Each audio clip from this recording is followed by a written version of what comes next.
hello. Welcome everyone to today's stream.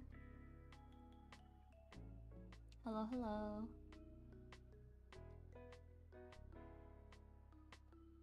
Bum, bum, bum, bum. Bum, bum, bum, bum.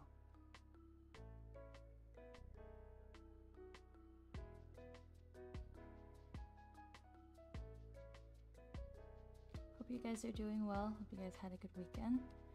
Monday is over, thankfully. So now we have the rest of the week to conquer.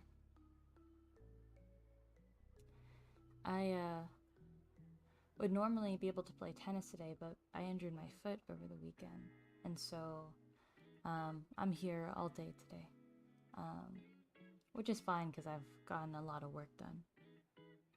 But also, I didn't get to see the sunshine outside today.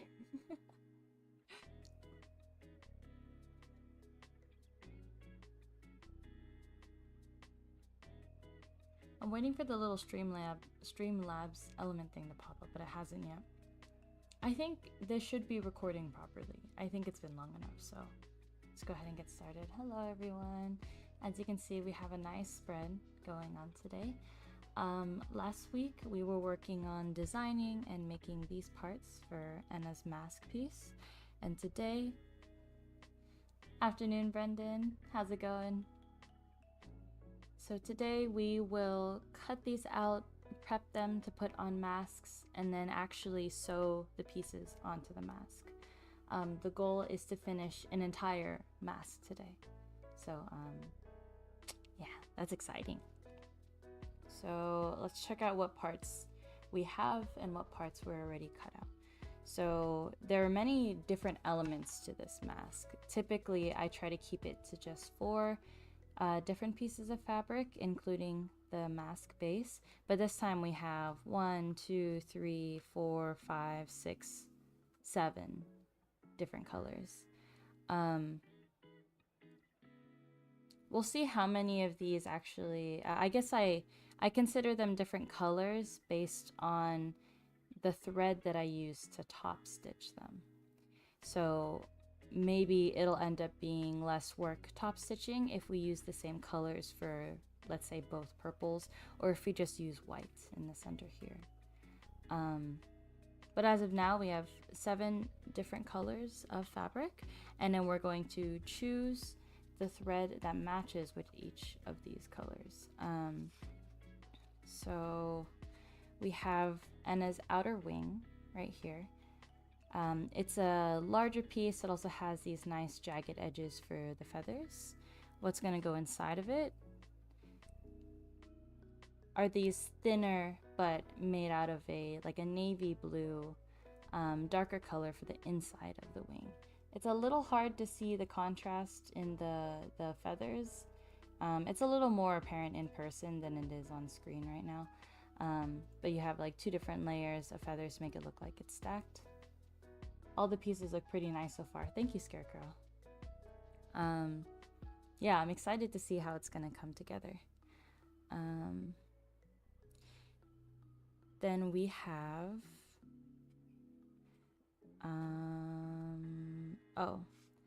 this bow piece right here. So I only cut out 1. So actually I have 1 prepped on the side here. This is a little bow hair accessory. And if you look at her reference image, actually I don't think I have it pulled up. Let me go ahead and input it. There we go. Okay. Enna will just stare at us from up here. I think last time we had her down here, but I'm gonna need that space down there in the corner, so we'll just do this. So if you look at Enna's hair, you can see these little bow pieces on them. We can actually top stitch it to add more of those designs. So that's 1, 2, 3. I actually was going to make these 2 out of the same color fabric, but then I looked at the fabric that I bought for Millie's mask and it was the perfect color. If you look in the image, the colors look slightly different. I think they're actually the same color, but because when you stack one purple with like a navy on top of it, it turns into a much darker color. I thought the contrast would be better if just the two purple pieces were different colors. So I took some Ameli's fabric and made a bow out of that. Then we have her little hairpiece that comes down to the side. I realized that when I was tracing the pattern for these, I did not flip the pattern back and forth. I did not invert the pattern, and that is important because when I cut these out and then I apply them, they're opposite of what I had originally intended. So now everything is over on the left-hand side, and the same thing happened for the wings. I originally traced and cut them out this way, but then when I actually put the glue piece on them, it came out like this. So everything, instead of being on the right side of the mask, is going to be on the left side of the mask instead, which is fine as long as the pieces are all still the same. So that's 1, 2, 3, 4. Then we have the little flower pieces. So there's going to be 3 of these that are going to go onto, for all intents and purposes, the left side of the mask, and they come with these inner yellow pieces here, like that. These will be ironed on top just to give it a nice, I guess, splash of color, just a nice bit of detail in there. 1, 2, 3, 4, 5, 6, and 7 would be the actual base fabric.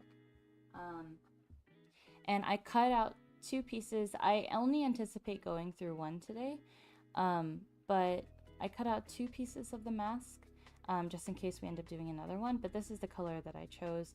It's supposed to represent her hair. It's a lot more like sandy, a lot less peachy than her hair, but I think the colors match really well when you start putting them together, so I'll leave this aside for later.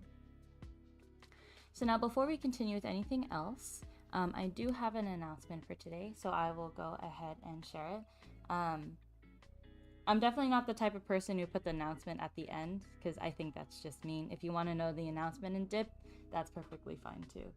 But I'm going to go ahead and open up a window. Boom! Yay!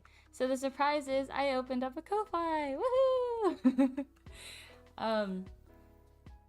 I've wanted to do this for a while. I see a lot of other creators create a Ko-Fi, and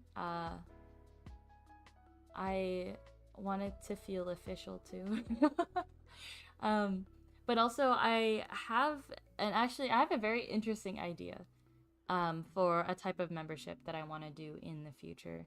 And so I wanted to introduce my Ko-Fi ahead of time and then open up that opportunity later on. But if we go onto the page itself, you can see for my profile, I actually chose a cosplay picture that I did recently of Pomu. I really like the colors. Normally all the pictures that I've used to represent me have been my Nendroid, but this will be the first cosplay photo that I chose. On the back here, you can see these are all headbands that I made. This was the whole stash that I made for Offkai Expo earlier this year. And I still have some of these headbands, like not all of them sold out within that time. And so those are the ones that are on my Etsy and also on my big Cartel shop. So here, if you haven't used Ko-Fi before, this is a general like support option. It'll prompt you here with like, oh, maybe you can donate $3, and that's just what it's for. This is an introduction. I make handmade goods and sell them online. You can find me on Twitter. I'm mainly active on Twitter, so that's where you'll find product updates and announcements. There's also a link here to my Twitter and to my big Cartel. And then last night I made this post. I'll just read it out loud. Hello, welcome to my Ko-Fi page. My name is PastelSoni, and I create fan-made goods and post them online. I'm most active on Twitter, so come and say hi. If you enjoy my work, please consider donating through Ko-Fi. Every donation is much appreciated and goes right back into the work that I do. I'm so excited to create even more things. I think Ko-Fi will help fund some of the fabric that's needed to make masks and stuff like that. I also have, this is I called it the quintessential PastelSoni picture. This is one of the earliest pictures that I took. This was probably around, I call them batches 2 or 3. This was like the second set of 5 headbands that I had ever made. And so to celebrate it, I took a picture of my Nendroid here, my Nendroid representation, and then a little pomudachi that I sewed by hand, but forgot the little leaf, so I drew it in. And this has just been a great header picture ever since.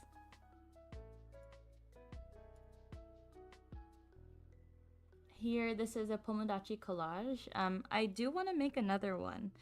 It's been quite a while since I created this collage, and there's a lot more pomudachis that have been added to the mix. And so I want to give everyone an opportunity to be represented. But this project, I had asked people who bought a headband from me or bought a pomodachi hat from Luwood. I got permission from Luwood to get those pictures and put them in this collab. And it's supposed to be just a quintessential love for pomu image. Everyone who buys these accessories, at least buys accessories from me, are pretty dedicated pomudachis, and so it's really fun to see people enjoy wearing them and also be really proud to wear a pomodachi headband. And then these you might have seen on Twitter. These are examples of some of the face masks that I've done in the past. The most recent one I did was Selene Bear. Just kidding, was the Petra face mask. The one I did before that was Selene Bear. And then quite a while ago I made ones inspired by Lazulite from NijisanjiEN. So far I'm going through all the waves, and I want to try to make a face mask for each liver. I think that's a really cool project that I can look back on and be like, yeah, like I designed and made all those. So right now we are working on Etheria. So yeah, I'll go ahead and put the link to my Ko-Fi on my Twitter. You can just find it at kofi.com/PastelSoni. And yeah, thank you so much everyone for supporting me. I really appreciate it. I'm excited to see how this page is going to take off in the future. So I'll go ahead and close this. That is the announcement for today. Woohoo! Oh, my bad. Chat is white because it is an old format. I want to steal chat from another scene that I have. But honestly, this is okay. That's okay for now. I'll just keep it like that and I'll change it later on. So yeah, let's get going with the mask stuff. So we have 1, 2, 3, 4, 5, 6, 7. So these are pieces that I have not prepped yet. I grabbed them from this area. We're gonna push this up for now and then bring this over. So before stream, I went ahead and prepped these pieces. I took off the wax backing to these so that they are ready to just be applied and ironed. They can also be repositioned in any way before I iron them down. So these are the flowers already set up. There we go. All right, so I'm gonna try to, well, the thing is it's rounded. I was gonna say I was gonna try to flatten it out as much as possible, but I'll try to squish the middle part as much as possible so now I can work with the rest of this. So I was positioning these earlier, and one thing that was confusing me was this blue piece right here. For some reason, I couldn't comprehend in my head how I got it, and then how to replicate it here. So if, all right, so if the blue is on this side and it needs to be on this side right here, then what direction is this facing? I think the bow would have to be right here. The edge here would have to be right here. Because if you look at the drawing, the two edges of the bow and like the hairpiece are touching. And then I'm guessing then the wing comes out over here. But the wing, there we go. I'll stack these two on top of each other. So then the wing would be jutting out of this area here. Because the whole idea is that we want to make this, I guess I'll fold it in half. We want to make this sort of look like a circle. So I'll put this closer and up the mask. This mask right here is small. I use the small template for it. So the designs might be a little bit bigger on this mask than my other ones. This in the middle. I'm leaving room on top and on the sides. On top for seam allowance, so that when I actually sew this, there is enough fabric to keep the seam from falling apart. And then on the side here is when the mask is actually folded over, and then you can put the straps through it. So I want to make sure there is enough room on that end. I think I'm going to move this over a little bit, move this over a little bit, and then move this over like that. If we were to flip this over, is that what it would look like? Yes, that is what it would look like.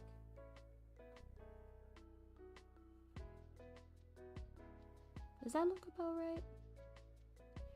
I think this could be a little more slanted. Yeah, I like that better. Maybe that looks a little out of place now, so I will try to move this closer.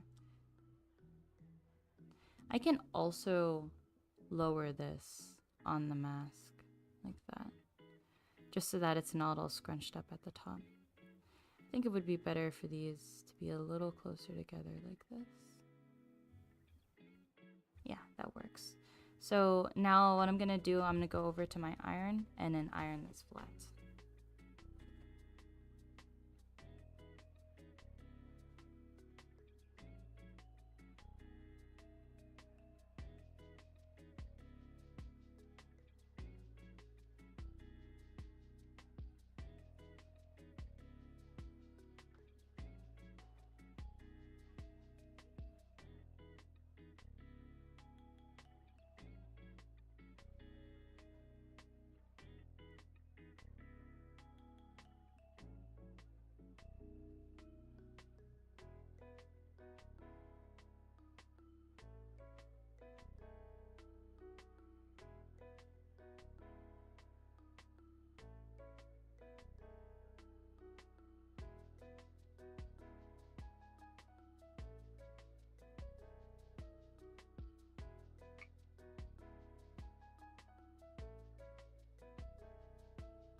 Hi Paper, welcome. Thanks for joining. I was gone for a second just ironing the pieces onto the mask. So this is what it looks like. I really like this almost nude color. It gives the purples and the blues just a nice neutral place to be sitting. If it was any more pink, I think the colors would clash a little more. Although this looks a little plain, I think it was the best fit. So then now we're gonna flip it over, and then we're gonna add the flower designs over here. So they're actually gonna go again here on the right side.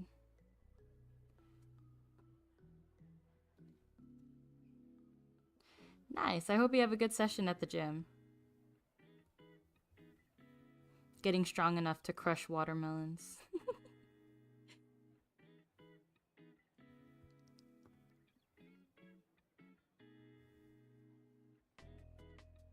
Alright. So these are the flowers. I think the flowers could go be a little higher. When I'm designing these, I'm also trying to figure out like the distance between them, what looks like a good design, what doesn't. I think I will have to push these over to the side because when I fold this over to create the section where the elastic goes through, it's gonna cover this completely. So let's move this over. I wish I could crush a watermelon. I think you're getting real close to getting there.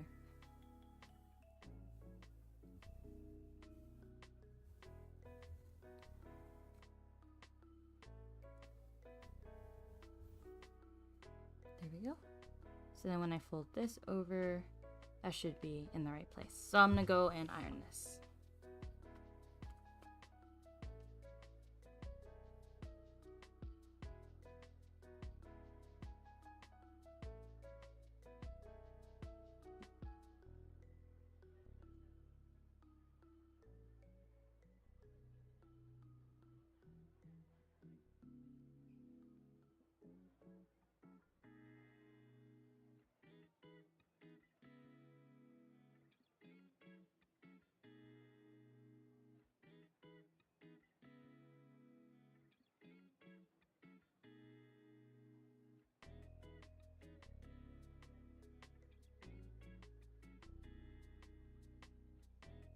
I was close, but then my knee injury stopped me from doing leg day for like a month. Oh man, so did you have to reset? That's the worst. I have another friend that also had the same thing. They got sick with COVID and then reset their progress. Oh, so this is what the Enna mask looks like from the front. I actually really like the simplicity of this mask. There's a lot of different elements, but overall there's still a lot of space between them, so it looks like the mask is still pretty empty. Enna's design is just so complex. I feel like it's really hard to try to get like a cohesive, simple design. I feel like the closest thing to that would be the Alopeeps. The Alopeep design is pretty recognizable. I think it's actually really cute how they used all the flowers on her head to be like eyeballs for the Alopeeps. And then it still has like the wings on her head, but the color palette is very like similar. There's only a few colors in there, and it just has so much going on. So like I took a little bit of each thing and then put them on the mask. And it might be a little abstract. It might be hard to recognize at first, like, wait a minute, what pieces, like, who does this correspond to? But I like it. I looked at a lot of Enna stuff, a lot of Alopeep stuff, and it just looks really gorgeous and pretty. And I wouldn't say that this looks like beautiful, but I think it like gets across what needs to be said. Yeah, my knee injury kind of stopped my progress for a bit. Yeah.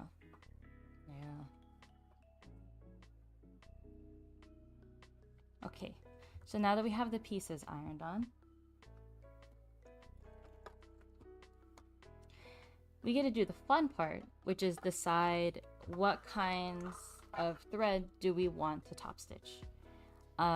So then top stitching is sewing on top of these applique pieces. And what I have to do is only sew it through one layer. Because if I sew it shut through 2 layers, like this, you're gonna feel the threads on this side and it's gonna be uncomfortable on the face. Yes, I love Enna's Alopeep design. Yeah, it's so good. Like there's so many plushies, people are making eye masks for it, and it's and it looks really, really good. And I didn't want to do just like another Alouette design, so that's why I aired for this, but definitely interesting to say the least. But yeah, so I will be only top stitching through one layer here, and then for every color there needs to be a different color thread. Obviously some of the colors can stay the same, so like the purple here maybe would be the purple here, although changing the color of the thread for top stitching, it changes the look of that particular piece and it can make a big difference. So first I'm going to pull out all of my purples because I'm immediately focusing on the bow piece right here. So purples, and then maybe a pink. That's really, really bright. I don't think I have like a magenta pink. I think I only have that really, really bright pink.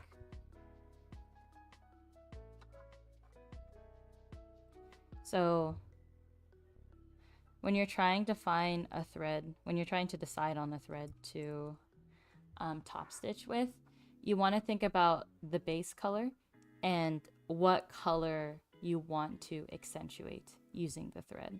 So for example, if I were to choose this pink color, it would really bring out the reds in this purple, which would definitely make it different from this purple here. However, this pink just clashes way too much with this purple. I've used a nice maroon color before, like on the Selene masks. If I wasn't using this purple color, I would use a nice red color and on top of the purple to bring out different shades of like pink. But I think in this case the purple color would be a good bet. There's actually two different color purples. There is this dark purple here, which I think would match this very well. And then there is this lighter purple. So if I were to use the lighter purple on the mask, it would just alleviate some of the color. In this case, because the bow is all that's there, I guess, it's not like it's a sheet of fabric that has a color. I think using this darker purple on both purples would work for both. So let's keep this one. And then now we need a blue. So I think I have a blue that, yeah, this blue matches exactly with this one. This blue may be a little more saturated than here, but you're not going to see that when you are stitching. If anything, I'll only add more color to this blue, which I think will work. So then now we have purple and blue. Now we need something for this navy. I could do, is this a really dark purple? I think this is a really dark purple actually. It's a little hard to see, but it's not like a straight up black. Maybe I could use this. Maybe I could use this for both, honestly. That would actually work really well. If I can use one color for both of these, that would be really nice. So if I use a straight up black, it'll show really harshly on the purple. But this dark purple is actually accentuating the purple in this really nicely. So I think I'll do that. So maybe then I will do two different colors, because I don't want to use this dark purple on this. That'll make that stand out. I definitely want something lighter. And this purple blends in pretty well, yeah. So then I guess I'll just consider this 3 different pieces. So we have 1, 2, and 3. So now all we need is the other side. We have whites. White's pretty easy. It'll just take me a second to set up because I have this giant spool of whites. And now the question is, do I want to use white on the inside as well? Or do I want to use a yellow? So I have 3 different types of yellow. So I have this gold color. This is actually more, it would add more to a brown. It's really interesting how the color contrast change your perception of the base color. Exactly. So I think there's a lot of planning that's put into these to make sure that the colors don't clash as much. So this tan right here, I don't know if this thing will pick up. It'll show up too starkly on the yellow. I think it'll create more of an outline, which is not what we want. We just want something that'll help the color pop while it's top stitch on top. So then there's this yellow right here. This is like buttered popcorn yellow, corn yellow. And this is definitely, I don't think I've opened this one before actually. So when you haven't opened a spool before, they put the loose thread in this area right here. This is actually an area where you can wind your thread around and store it that way. So that way when you put your spools back in the container, the loose threads aren't like this and they get tangled up and everything. All you do is you just wrap it around the bottom and you hear it click as it starts holding on. So now this is a bright cornbread yellow. I think the corn yellow brings out the yellow in here, but I almost think that it doesn't make that much of a difference. I honestly could probably just use white and be okay with that as well. Let's try the goldenrod before we do anything else. Okay, so the goldenrod, it stands out just like how, like, if you were a kid and you drew pollen inside of a flower with a bright yellow, that's what this color would look like. So I think that's a hard no for the goldenrod. It's a maybe for this corn yellow. It depends on how much work it'll take. Essentially, I'm doing a cost analysis. Every time I change color, I have to change the bottom thread and the top thread on my machine. Additionally, I also have to wind a bobbin with this color. I think yellow, it's a little easier to get away with. I could go ahead and use a white bobbin down here because as the colors are being woven, you're gonna see some of the bottom thread come out towards the top. And because yellow is already so bright, you don't have to worry about white coming through. But for example, let's say we're doing this side and then I use this really dark purple and then white underneath.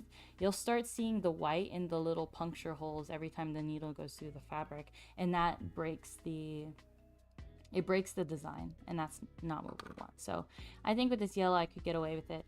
I will start top stitching the rest of this. We'll see how much work that takes, and then depending on how much work that is, we can decide whether or not we want to really accentuate the middle pieces, because I could also leave them be. One of the reasons that I do top stitch other than making it look pretty is to prevent the edges of the fabric from fraying. Sometimes top stitching doesn't help. So let's say I'm stitching real close to the line here. It weakens the integrity of the fabric along these edges, and then you start getting some pieces that fray. So it almost sometimes defeats the purpose. Top stitching doesn't end up holding the fabric still, especially for really small pieces like this. So it might just be better for me to leave this on here as is.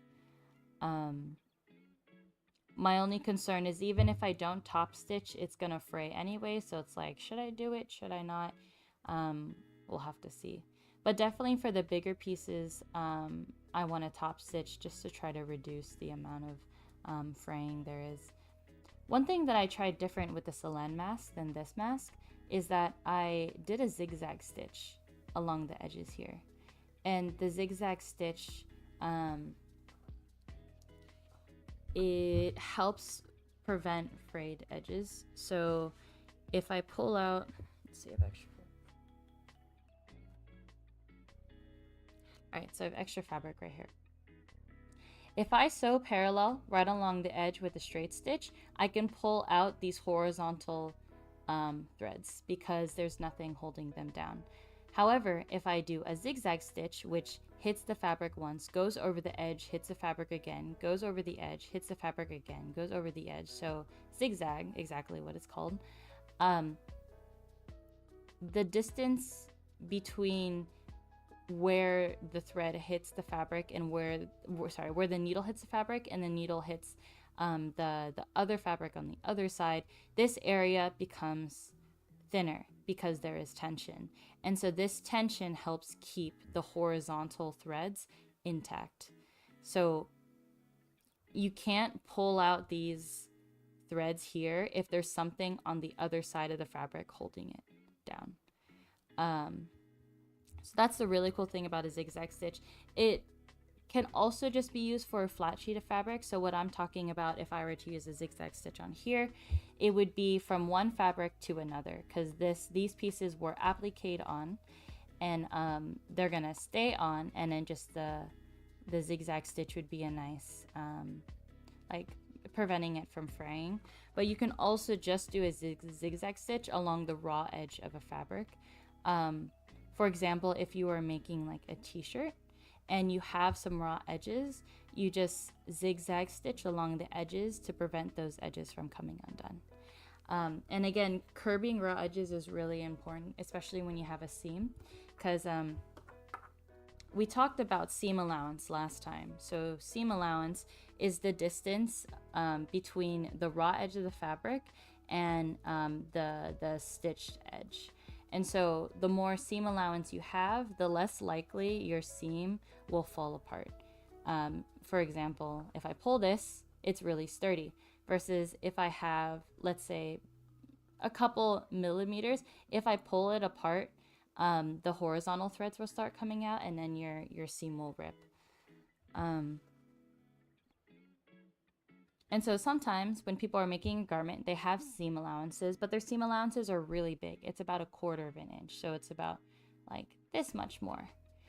And those become really bulky, but then they can also produce a lot of thread as you start messing with them.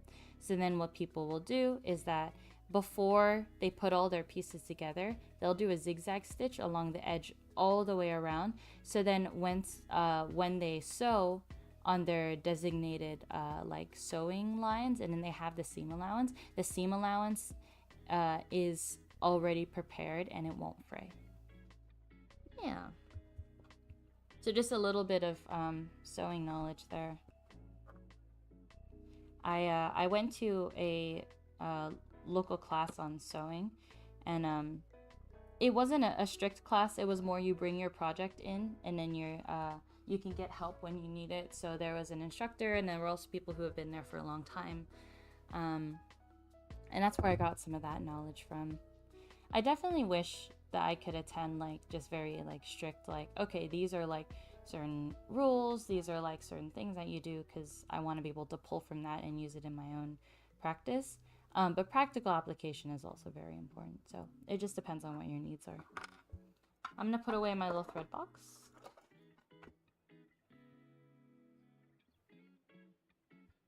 Okay,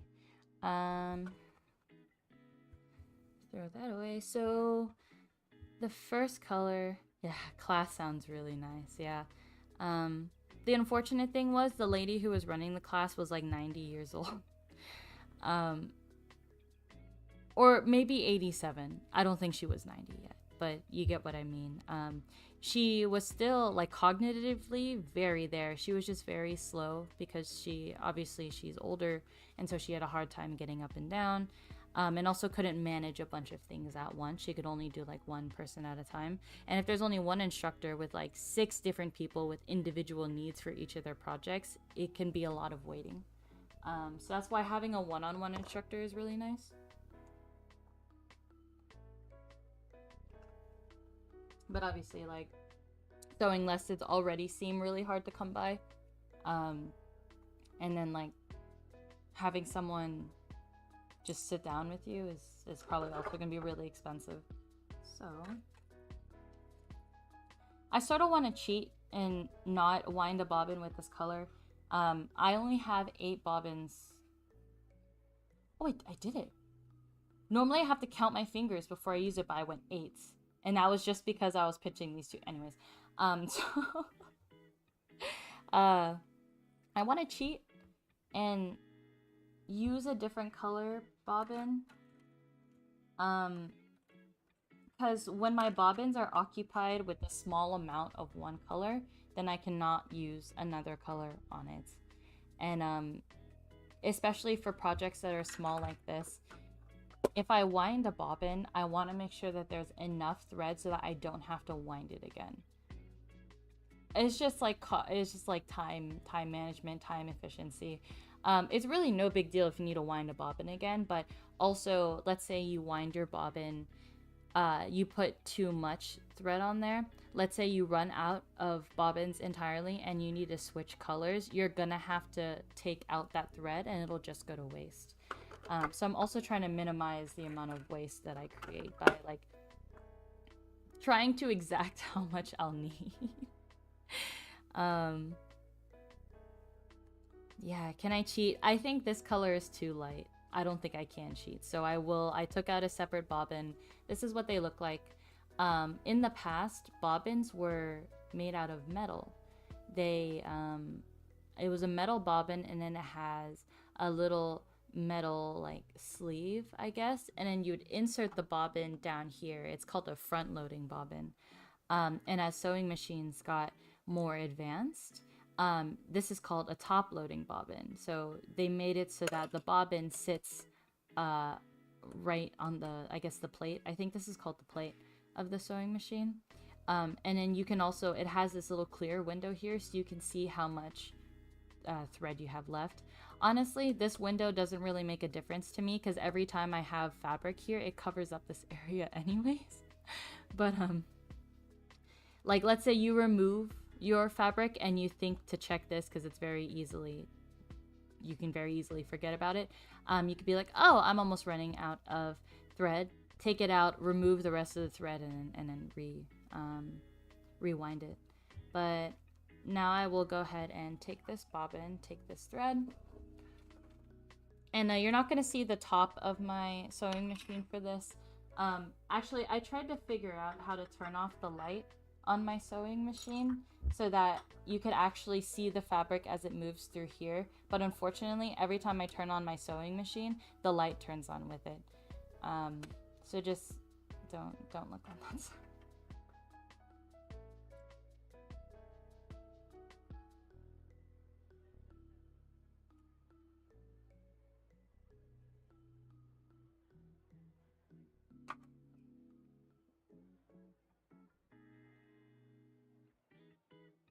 So whenever I'm sewing, I'm gonna mute just so that the sound doesn't carry onto the stream. I want to figure out how I can get my sewing machine to work without having to mute, but I don't know if that's possible, so I'll be right back.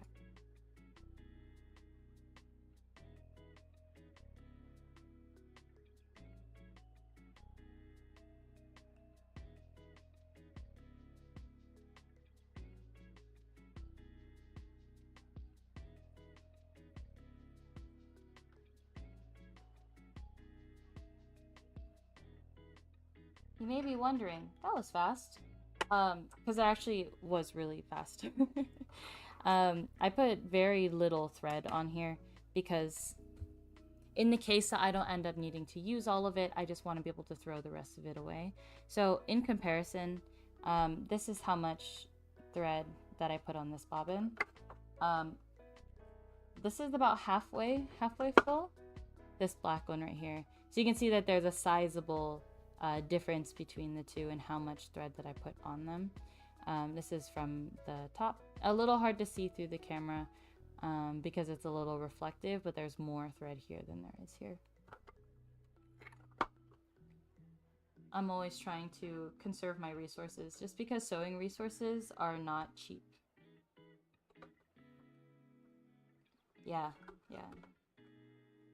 It's a considerable amount more, and the reason why I put so much more on that bobbin is because it's the color black, and black and white are the two most common colors you will be using. Crafts always add up after a while, yeah. Actually, a dream that I've had since I was a kid was just having a crafting... Actually, I don't know if it's been since I was a kid probably, but like, I guess I never really considered I could have that kind of space when I was a kid. But definitely since getting back into crafting, I just want my my own room that just has like boxes and drawers just full of miscellaneous items, because I want to be able to go through those boxes if I'm ever making a project and be like, oh, you know what, this material would look really good with this project.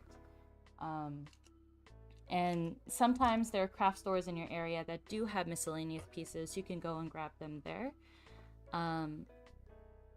But yeah, when you have limited space and you have extra materials, you have to throw away the extra materials, or else you're gonna run out of space. So not having to worry about space and be able to keep all of it and not waste your money is even more ideal.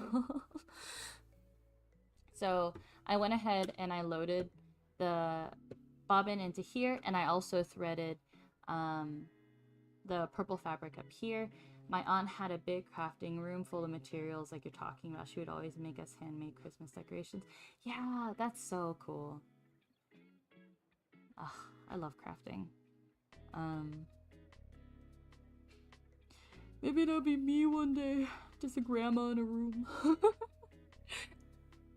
Or maybe I'm already a grandma, who knows. So I turned my machine on, and now what I'm gonna do is I'm gonna top stitch this bow. So I'm not gonna do anything really special to it. I'm not gonna do a zigzag stitch because I want it to look really clean. I have my sewing machine set up to standard. It's set up to standard. I guess. Live your dreams, Sonny. Yes. Yes, I will. Thank you, Scarecrow.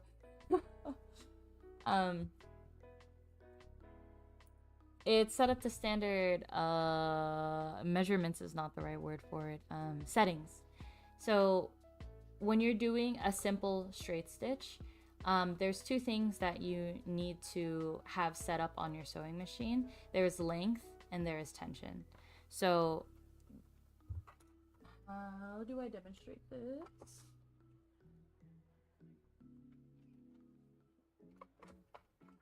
All right.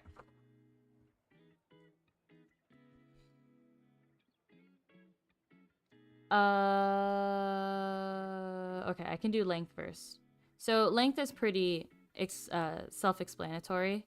Let's say these are the points at which your needle hits the fabric. The length determines how quickly the needle will hit the fabric between each stitch. So this will have a shorter length than this one right here. So let's call this, the lengths are just in numbers. So 0 would be the fabric's not moving at all. A typical length for straight stitches would be 2.5 or 3. So let's call this one 4 right here. So this would be 2.5 or 3 when it's at 0. So there's something called the feed dogs. And feed dogs, I don't want to move my camera, I'm a little scared. So right in here, right underneath the presser foot, we're going into sewing machine anatomy right now. So the presser foot is this right here. When you lower the presser foot, it puts pressure on your fabric so that the feed dogs underneath will move almost like a train, I guess. It goes up and down, up and down, up and down, or like move in sort of like the circular motion. And that circular motion helps move your fabric forward as the sewing machine is working. If you don't have this presser foot down, there will be no tension on the fabric, and therefore your fabric will not move and your stitches will look horrendous. I've had too many times where too many times recently where I forgot to put down the presser foot, and then if you turn it, like, it may look really nice from the top, and then you flip it over and it looks like a jumbled mess of knots. It is terrible. It looks atrocious, and you also think, oh my god, that's a lot of thread that's been wasted. But the feed dogs, the length dial helps control the feed dogs, how quickly or how slowly they are moving with the fabric. And so your standard stitch length for a straight stitch will be 2.5 or 3. And then your tension. Tension determines how much your sewing machine is going to tug on the thread. And so tension gets a little more complicated. But I guess the most simple way to put it is that you need tension in order to have a seam. There is no way you can have zero tension, because if you have zero tension, then there's not going to be anything holding the fabric together. Your tension for a typical straight stitch, this is length.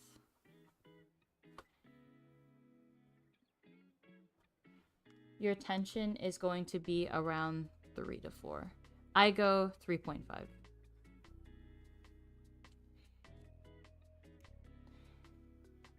You really don't need to mess with tension unless you're doing different types of stitches. You never really need to touch tension if you're just doing a straight stitch, because straight stitch is pretty much the same every time.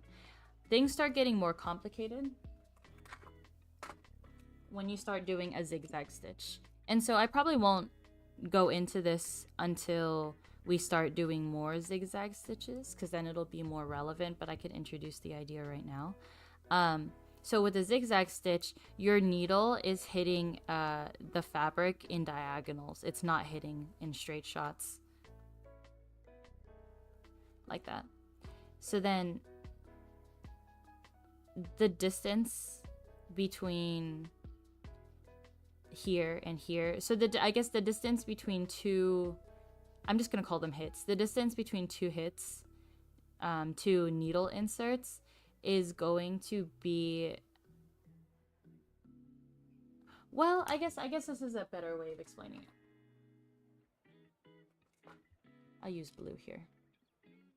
So if you look at a straight stitch, the line of tension is vertical. When you look at a zigzag stitch, you now have two lines of tension. And so the zigzag stitch is going to be more tight than a straight stitch. So then when you change to the zigzag stitch setting, you actually need to lower the tension so that your stitches aren't pulled taut. So let's say you still have the tension at like 3.5 as you're doing a zigzag stitch. It's going to look like this because you're still applying the same amount of tension with a zigzag stitch as you do a straight stitch. And there's not enough give. There's not enough, the sewing machine is not giving enough thread in order for the needle to be able to hit each spot as it needs to. Yeah, I hope that I explained that well enough. I do need to go back and look at like the real definitions. This is just the way that I understand it. Yeah, again, basically just straight stitch settings. You want 2.5 or 3 in length, and in tension about 3.5.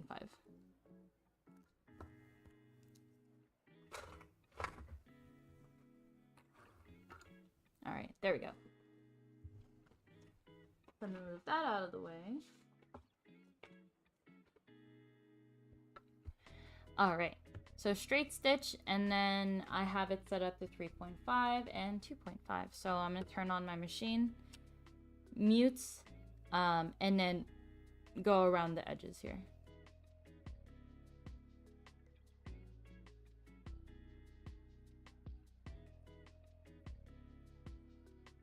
I'm sorry that you guys can't see this. I know I have to mute, but I wanted at least like one thing to be there. If I can't mute, then at least I have a visual. If I have to cut the visual, then sound, but it's not working.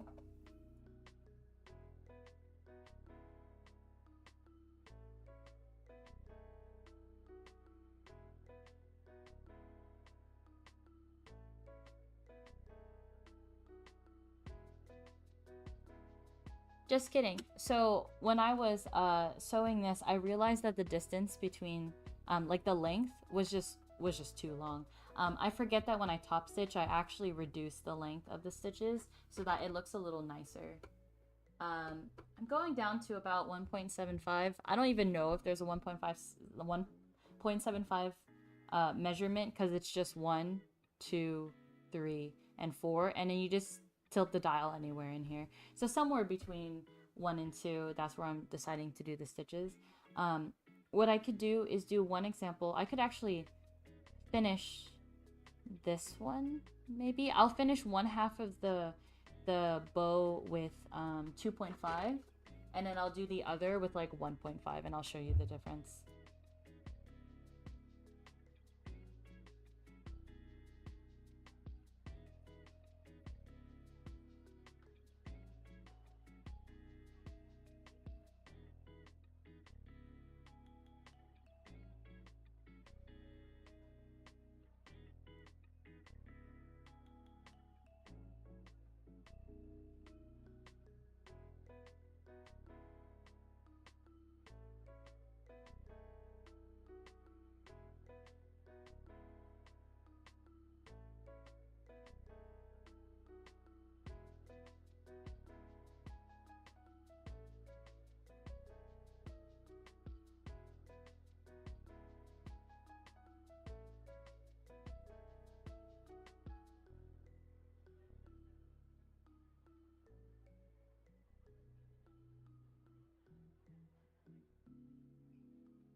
Alright, so I finished top stitching this one.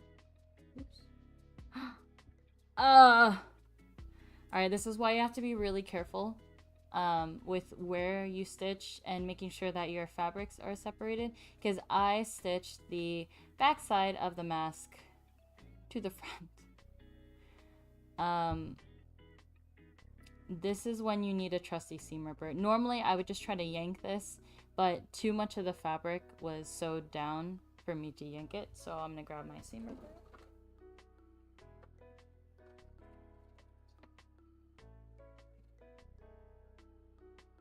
And then just start undoing this. The goal always is to do it right the first time. Yeah. So that you don't have to undo it, because the more you puncture the fabric, the more the fabric loses its integrity. So it's less likely to keep a stitch the second time around than it is the first time around. Krisu, how's it going? Hi there. We are top stitching. Did I release it? There we go. Yeah. So I had actually sewed the back part of the mask to the front part, so I had to redo these stitches here. Not mistakes, just happy accidents. I wish I could call them happy accidents, because then I would actually feel overjoyed to be doing this. But whenever you bring out the seam ripper, it's sort of just an understanding that you messed up. Alright, so we're gonna go through this again. I will be muting and then coming back after.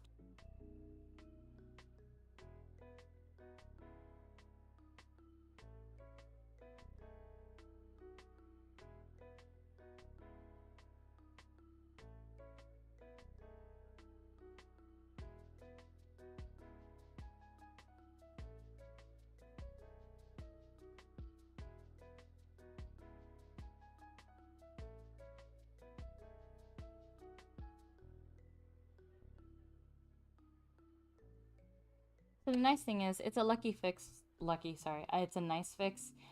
If you look, now there's actually these two notches where you could see that the threads overlapped, because every time that you start sewing, you want to backstitch to make sure that the stitch doesn't come out. A backstitch, you just put the machine in reverse, and then you let it run over itself to prevent it from coming undone. So now I just have these two notches here that signify that there is a that I had to go over it again, which doesn't look good, at least for because top stitches are supposed to be really clean. So when you have overlap like that, it looks a little chunky and it sort of distracts from the overall design. All right. Yeah, it's a little hard to see. This camera cannot pick up details like this, but that is okay. So on the bottom edge here and on the right side of the bow, I left it at 2.5. And so if you can see, it's a lot darker here than it is here because there is just more thread being pushed into the fabric. But over here, I reduced it to 1.5, which actually ended up being really, really, really small. The feed dogs didn't move the fabric that much, so each little point is like, and it doesn't need to be that small. So then I released it. I tried going to 2, that didn't work out. So, sorry, I tried going to 1.75, that didn't work out. So I ended up stopping at 2, and I think 2 is a good distance. The size of your thread also tells the person who is looking at it how small or how big this item is. So let's say I want to do more fine detail, I would reduce the size to make it look sharper. Yeah, so now what I'm gonna do, I'm gonna go into this middle area here and then create the little, because this is a bow, I'm gonna create the little center square.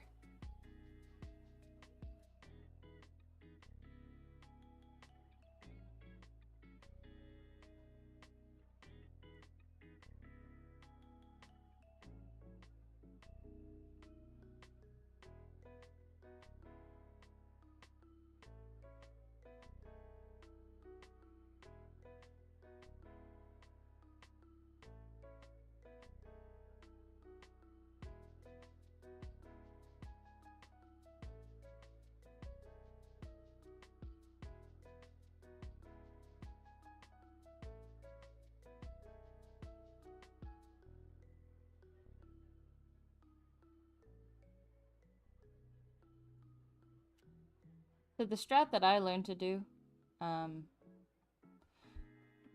looks really bad. I did a really bad job with that.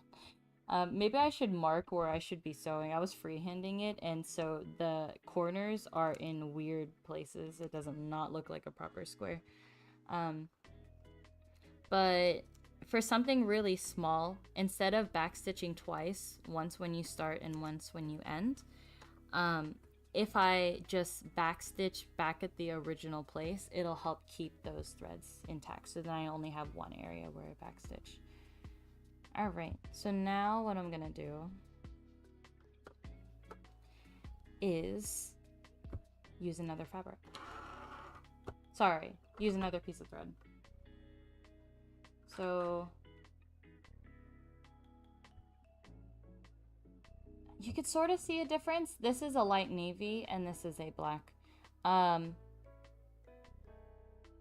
It doesn't matter that I'm not using a dark purple on the bottom. I think black would stand out, but because this is an off black, it's okay if I combine these two together. I winded that for another project, so instead of trying to wind this dark purple that looks almost the same, I'm just gonna use that. So I'm gonna take out what's in here. The reason why I left more thread on here is because I will be top stitching the other masks, what the rest of these are for.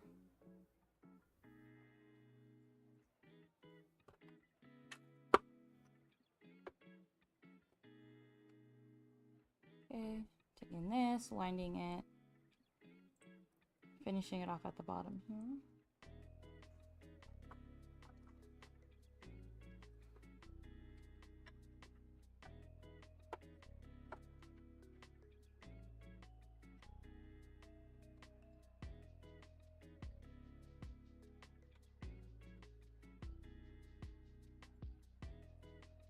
If you guys notice my green sweater, it's starting to get colder in the shade, and so I always, in the summertime, it's like I feel like I take advantage of the sun almost, as in like when it's too hot, then it's like, oh, it's too hot. I never think about like how it's not cold.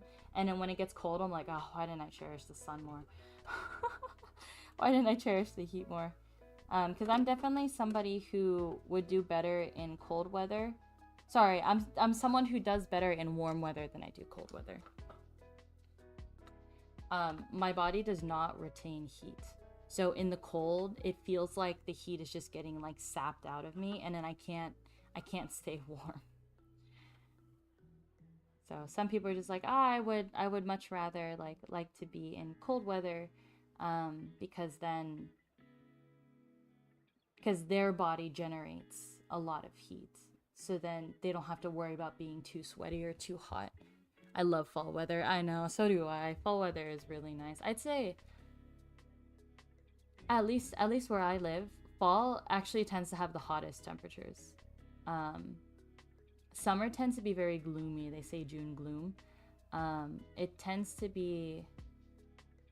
It's not that I like it super hot, but the weather feels a little more temperate, and I like the slow crawl to cold. But then when it gets cold, I'm like, get the shit out of here.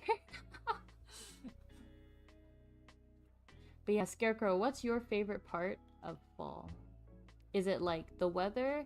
Is it daylight savings? Or is it like the leaves changing? Or pumpkin spice lattes? Whatever the combo may be. Alright, I'm gonna mute and then start top stitching this. Actually, so this is very complex here. I would prefer to stop top stitch all of it just to make sure it doesn't come undone. But honestly, if I do that, I'm worried that I might just compromise the fabric even more. So I might just leave it be as is.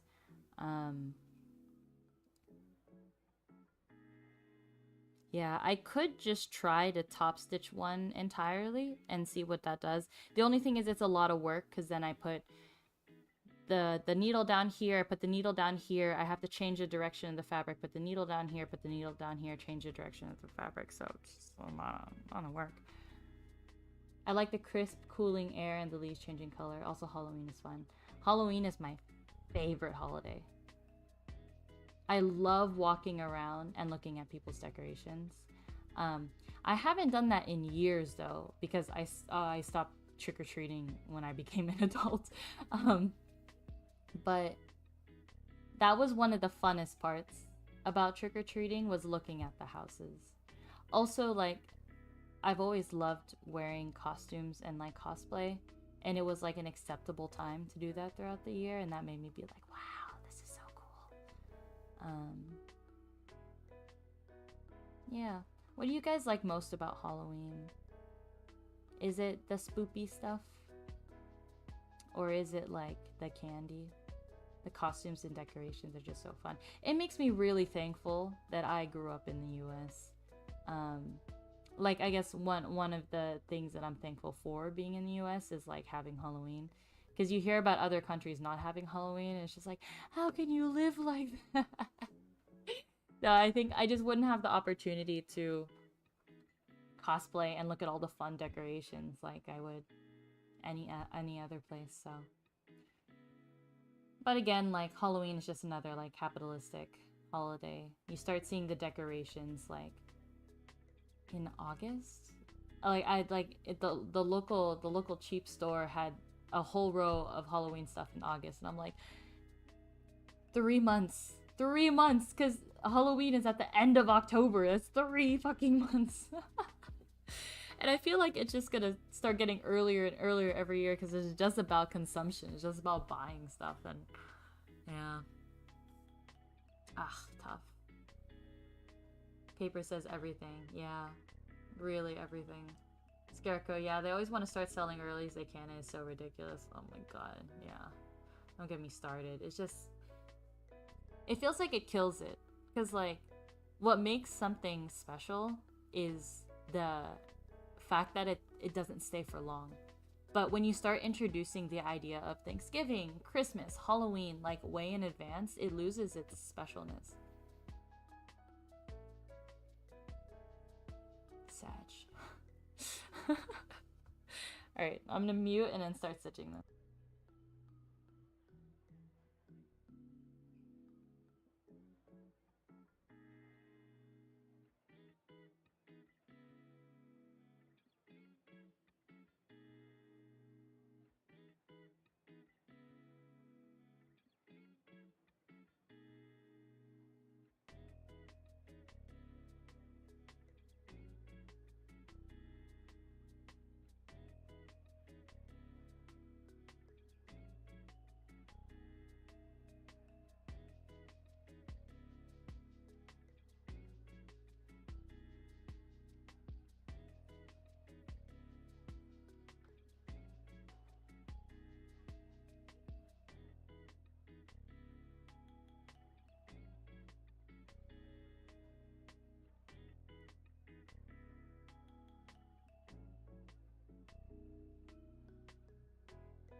Alright, so I was lazy and I just decided to stitch and cut across all of this, and it looks terrible.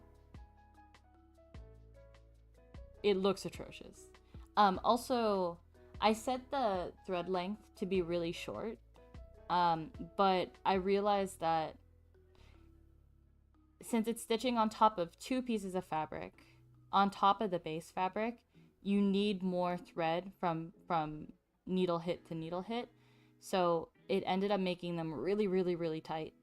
And so I had to loosen that up a little bit. But I think I will keep that on the side. And then I will just take this out right here because it just does not look good.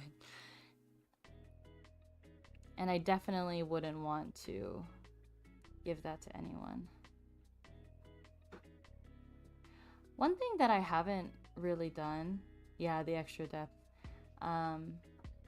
One thing I haven't done is really keep one mask of each for myself, just to be able to like redisplay. When I make the masks, I just sell all of them because like there's no reason for me, unless I want the mask, there's no reason for me to keep it. But then I realize if I ever want to do more photos in the future, I'm going to need an example.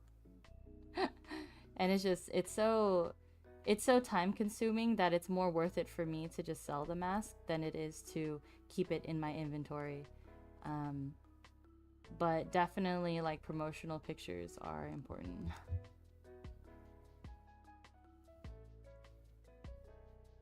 Which mask of your own would you want to wear? Definitely the Pomu one. I think that's the one that I've kept and I have continued wearing. I actually stopped wearing my own mask to conventions because that was around the time when like conventions were starting to come back around and people were saying masks required, but I was wearing like a KN95 because I did not want to get sick. And then since then, I've still felt really uncomfortable in con spaces, like uncomfortable enough to not want to wear my own mask and wear a KN95 instead. I definitely need to get my new COVID booster before the season starts, before the sickness season starts, because I do not want to get sick. But maybe one day when I don't think disease frequency is ever going to go down, especially with cons, but if one day I do feel safer, then I'll be okay just wearing a cotton mask. Alright, so I took it out. If you can sort of see it, you can see the points at which the needle hit the fabric. Those will stay there.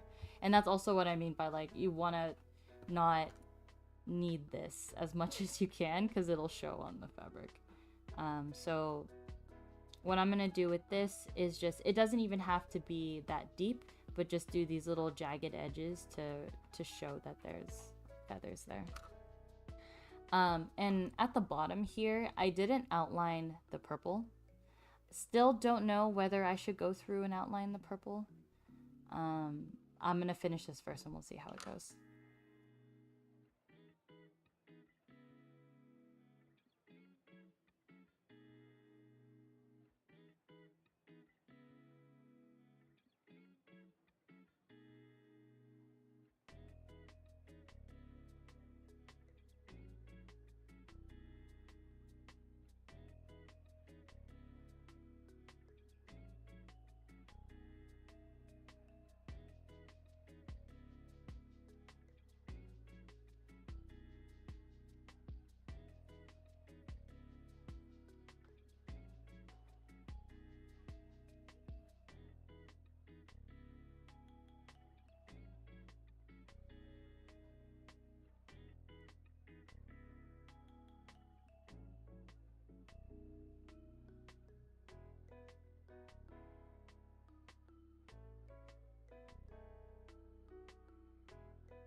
Alrighty. Oh, my camera died. Give me a sec.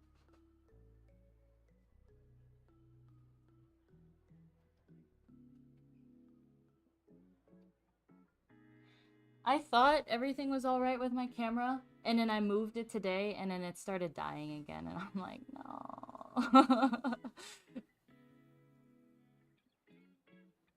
I thought I had found something that works. I think it's literally just gonna be trial and error until I find something that works. I hope that you guys can be patient too while I try to figure this out. I hope it's not too much of a hindrance. I guess it's like the part of my family that's in me that's just like, unless it's totally trash, you cannot throw it away, you have to try to make it work. But it's also that, like, I just don't want to go out and buy another one, so each piece of tech is another little thing you gotta fiddle with. Yeah, actually, when people say like technology can be difficult, I didn't mean, like, I didn't understand that it wasn't that each individual piece of technology is difficult, is that when you have a bunch of different pieces working together, you don't know which one is the problem. So you have to like unplug, troubleshoot everything until you figure it out.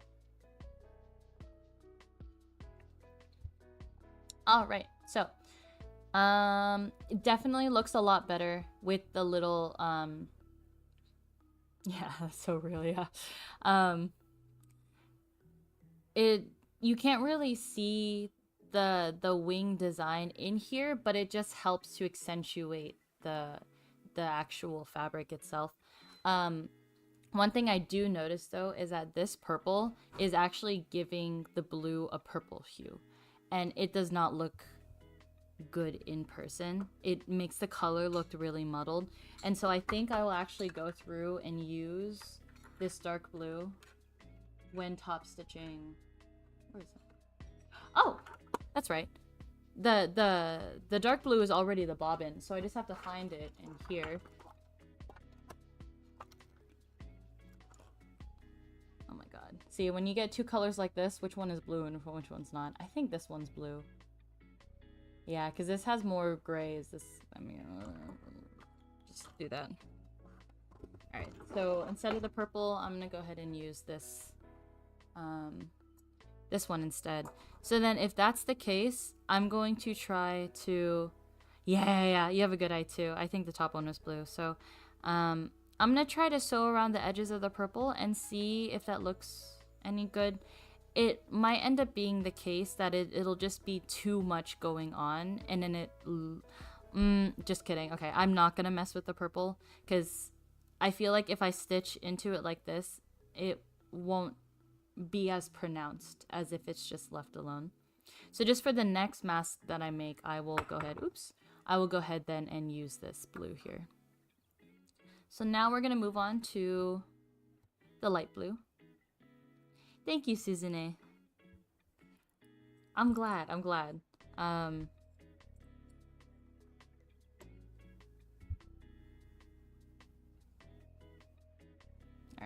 so let's reorganize this. I'm gonna take out this top right up here. Whee! This is gonna be purple. So I don't need this purple anymore. I only needed the darker purple, or the lighter purple. So gonna do that. Alright, so now blue. So the thing with blue is that I could do white on the bottom, because it won't...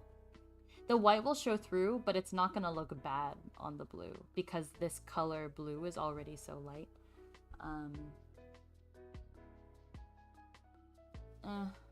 I think it'll still be worth though to wind the bottom, so that's what I'm gonna do. Yeah, okay. Put away this white. Put very... Well, because this is an even smaller piece than the purple. How can the Enna mask be made to pinch your nose so you sound like Enna when you talk? I think that'll defeat the purpose of a mask, because you want to be able to breathe through your mask. But you do prove a good point. I don't think even... Like, some people put, like, the flexible bendable wire to put up here.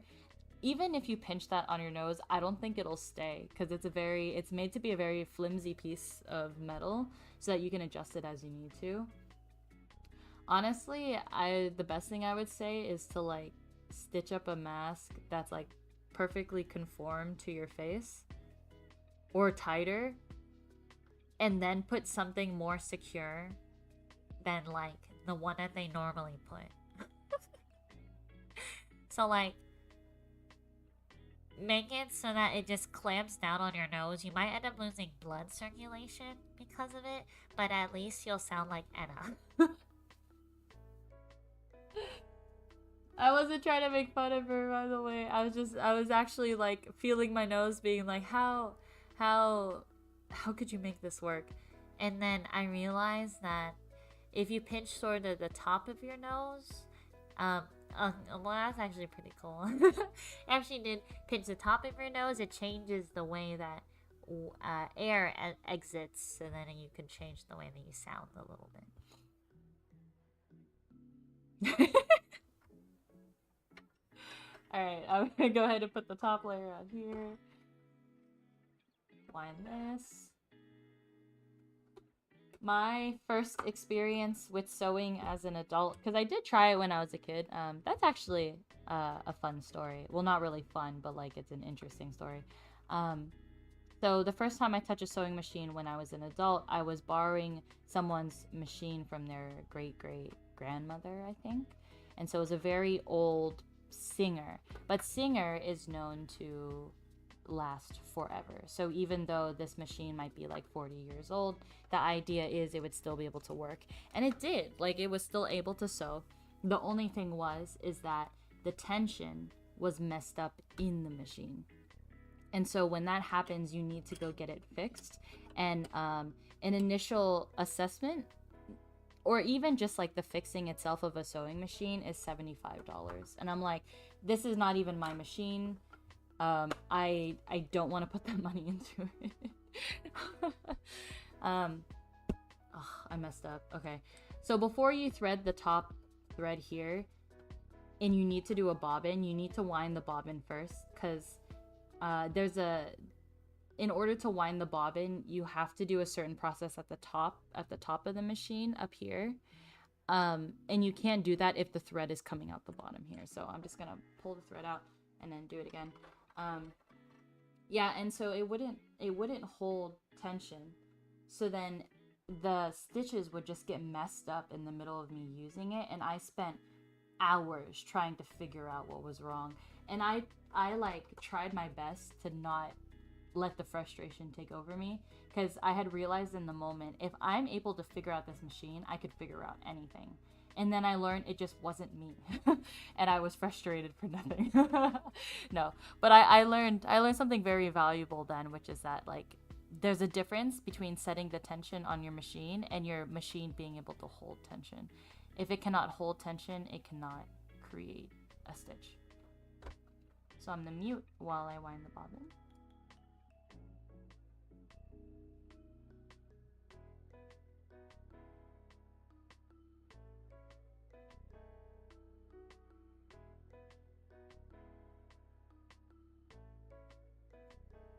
Alright, so again, I put even less thread on here. Like, it didn't even fill up the full bottom edge. Because this piece is just small, and that's the only thing that I'm using it for. So I'm going to put this in the machine. So the other story that I was talking about, so I was able to get experience sewing when I was a little kid. So at a summer camp that I went to, they had a class specifically for sewing. And I remember being able to do it and like being really excited because I had heard that you can actually make pillows in this class. And I was like, I was in elementary school, and so it felt really daunting. Like, the task of sewing felt really daunting because I didn't know what this machine was. I didn't know what anything was, and I was waiting on the help of this adult, the person who was running the class, who was more focused on other people. Because the teacher, she had her favorites. And that's why it was really difficult to get into this class, because it was the same kids over and over again who were able to get into this class, which was really fucking stupid. So when I finally got into this class, I'm like, yeah, I can make a pillow, but I couldn't understand what was going on because she didn't talk to us ahead of time what was okay, what was not okay, what is the setup or anything, because a lot of those kids had already been in the class for a while, so she didn't take the time to like go over that stuff with me. And I was actually able to make a pillow. I just don't remember being able to use the machine really well. Like, the lady was really, really strict about making sure that you put the foot of the machine down right here before you sew. And there'd be sometimes that I would forget, but like she would get really, really angry if you forgot, because that would mean she would have to rethread the machine, and I just think that was extra work for her, and she didn't want to do it. Also, these were old machines. And so like when I started sewing again, like I think I just didn't touch it for a long time because I was sort of scarred from that experience. I was just like, oh my god, like am I gonna like destroy a machine if I forget a step or something? So when I was working with that older machine, I was just like, you know what, it's okay if I sort of mess up or fuck it up a little because it's already fucked up. Of course it's someone else's machine, so I want to make sure I take good care of it. But there wasn't as much stress because the machine was just gonna go back in storage anyways. But after I figured that out, and now that I got this machine, I'm like, yeah, I got it. Okay, so now we're gonna do this bottom piece right here.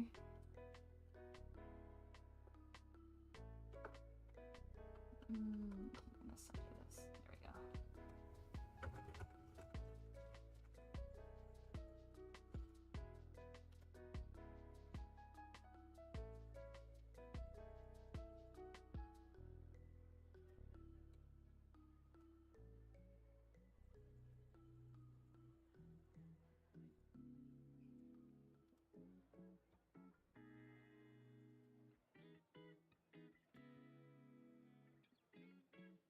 Oh, my bad. I forgot to mute. I'm sorry.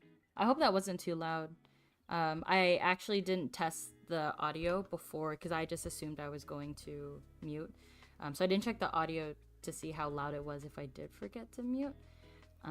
So I'm sorry about that. This little piece just reminds me of a flag. I don't know. If you put a stick right here, it's a flag. Cool. So now we're done with that side.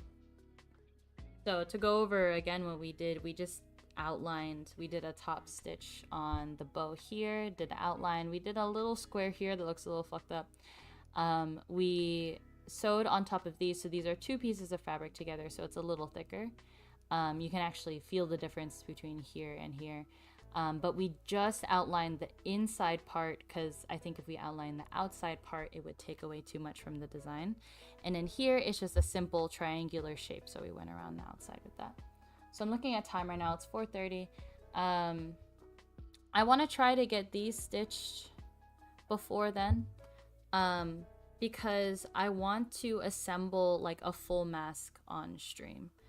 I didn't actually expect within like an hour and a half to only get this done. So I will quickly get this done with white fabric, and then I'll show you how to sew up the rest of the mask. So I'm gonna go ahead and change colors, change everything.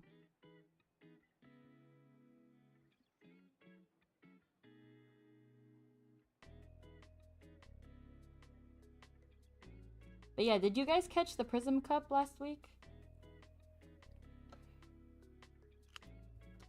I was gonna stream last week at 3 o'clock, and I realized that Selen's POV of the Prism Cup was going at 4 o'clock, so I'm like, oh my god! So I moved it ahead of time, and I hope that you guys were able to catch it afterward, but it was so much fun. I was so upset that I had other things to do that night, because I just wanted to stay home and watch the Prism Cup the whole night. But I finally finished the caster's POV, and I will be, put that over there. I need whites right here. And then I will be watching probably Doppio's point of view for the rest of it. It was chaotic fun. Oh, yes. It was... I want to participate in something like that one day. That would be really, really fun. I'm not great at Minecraft or anything, but like, it's one of those things where you see it and you're just like, I can do that. Not really, but like, but like, you're just like, I don't want to try that. They're having so much trouble with it. I want to try it. And then you end up having just as much trouble. And then you're just like, well, fuck. I was watching Rosami's point of view, and it was ridiculous. Rosami, I heard from the blue team that Rosami was very, very supportive, and that's very cool to hear. That like she's just naturally a good team player, a good motivator, because then it makes you think like, oh man, I want Rosami on my team. Poor Ike, though. He was suffering so much at the onigiri part of the parkour. Like, he was doing it over and over and over again. I felt so bad for the people participating in the parkour who were like Aya. Aya was stuck on the cactus round for so long, but she kept going. Like, she didn't give up, even though it would have been like she was there probably the longest out of everyone. So I admire her for that. Admire. That's the great Rosami-sama for you. Rosami can't be beat. Alright, so curves are very difficult when sewing because the sewing machine works in a straight line. So in order to do a curve, you have to stop where you're sewing, shift the fabric, start, stop, shift, start, stop, shift, everything. So how nicely I make this, it'll depend on how difficult it is. So we'll go ahead and try it.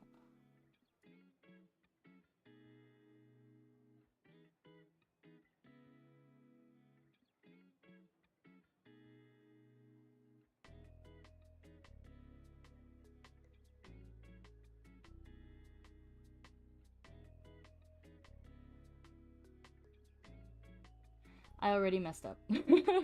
I put the needle outside of the white fabric, so it's on the tan fabric right now, which means that it's not holding on to anything.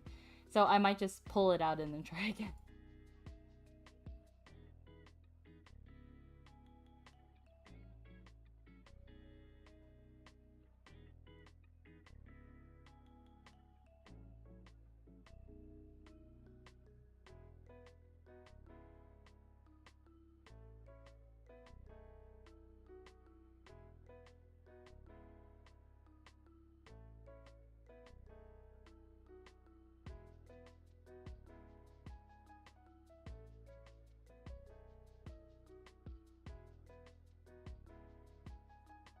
Thank you, Curation. Thank you for stopping by.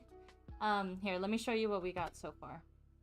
But since having a cohesive Enna design is very difficult, I just took the pieces of her design that stand out the most and then tried to attach them in a way that makes it look cohesive.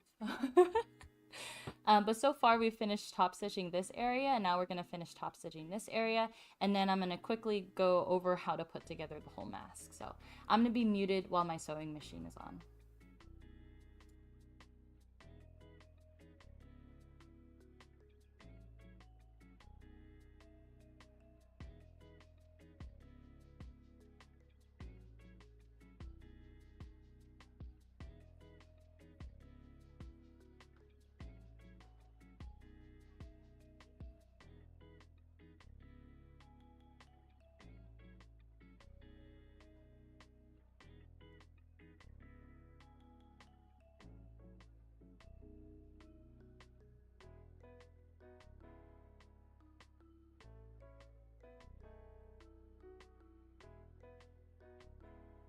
I'm having trouble threading the machine.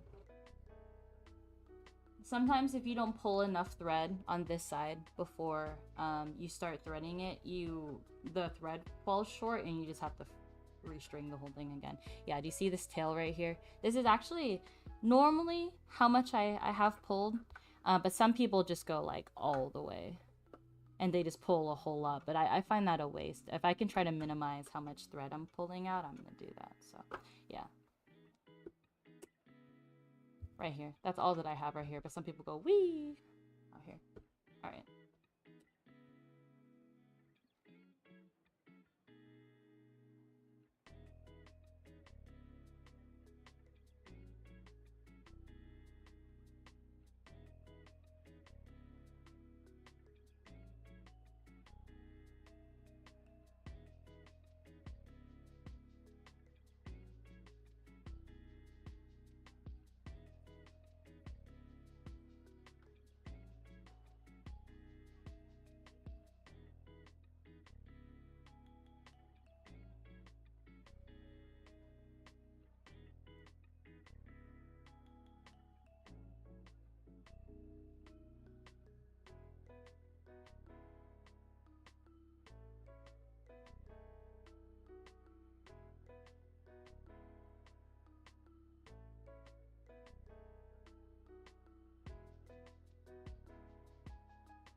Alrighty, so I finished stitching it. It doesn't look terrible. I thought it was gonna look a lot more chunky. It's still a little blocky. I'm gonna cut off the extra threads and I'll show you what I mean. Because as I was sewing it, I realized that there are 3 different parts that I have to manage when I'm trying to sew a circle. So if you look right here, the outline, I'll sort of trace the outline. It's this right here, this, and then it sort of cuts into the flower a little bit and it comes around this way. So having such a choppy like top stitch doesn't show the beauty of the actual like curves of the flower. So I'm like, is it even worth like top stitching it anymore? Because honestly, I probably could just leave it there. Top stitching it will just make it look a lot more, like it'll just give a lot of structure to it. And these are supposed to be a little more freeform. I might just leave this here as is. I hope that it'll be okay. It will not fray. This piece is big enough where I think I should top stitch it to prevent it from fraying, but I don't know, because it's also really difficult. Oh, what I was saying about the 3 different parts. So when you're moving the fabric, so you have your hands physically here on the I forget what this is called, the base, I guess, the base of the sewing machine. So you're moving the fabric. You're moving the pressure foot up or down. Susan asks, what is your favorite Polmu merch or voice pack?